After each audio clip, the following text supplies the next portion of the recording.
The Spinning Wheels Bicycle Tour is not only just traveling coast to coast for the fun of it, but it is a fundraiser as well as a campaign for raising awareness for those living with Parkinson's disease here in Canada. Now, they're making their way through Saskatchewan. They're here in Regina this morning. We're joined by two of the cyclists. We have Jim, and we also have Jim Redmond and Steve Eisman. Thank you so much for joining us this morning. Oh, thank you very much for having us. Thanks, Kimberly. Oh, well, Jim, so you're diagnosed with Parkinson's, and you've put on events like this for the past 3 years in Ontario, but nothing on this scale. What made you decide to cycle from coast to coast? Wow, you know what? That's a really good question. Sometimes I ask myself that while I'm cycling up the mountains.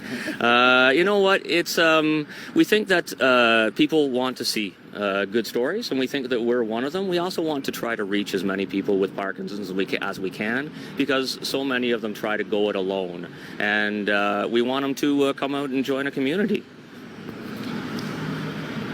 And we also, you're also diagnosed with Parkinson's, but you lost the ability to ride, and you got it back. How did that happen? Through movement? Or?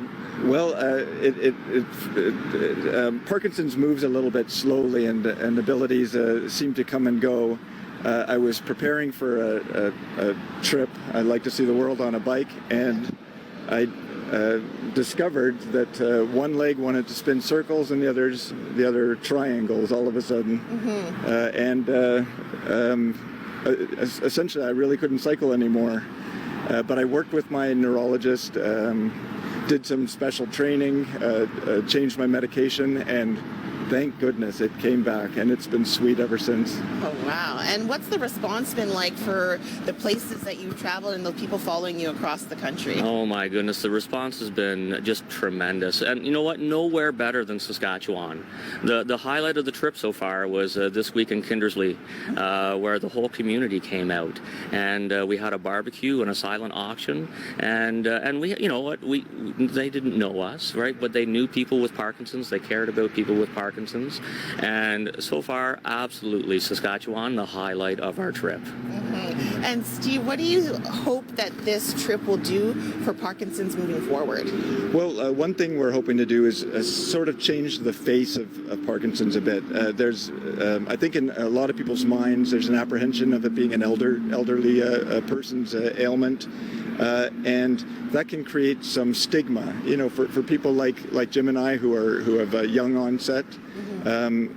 You know, there's a propensity to hide your symptoms, which means you're going without support, and that's not good. So we're really trying to set the stage for people to get the support that they need.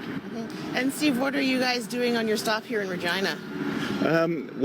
Usually as we're making our way across, there's so many things to do when we get into the city or the towns or the stops that we don't have a lot of time.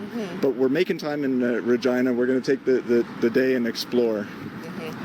And Jim, would you do this again if you had the chance to? You know what? We were talking about that yesterday. Would we do it again? And we decided we'll finish the first one, and then we'll talk about that. So we'd have 9,500 kilometers as our total trip. We've done 3,400 right now. So there's still 6,000 more to go. We'll talk in 6,000 kilometers. Yeah. And Steve, what are some of the lessons you've learned along the way? We've learned that you really have to rest when you're not cycling. Put your feet up, get a bucket of ice if you need it, and relax.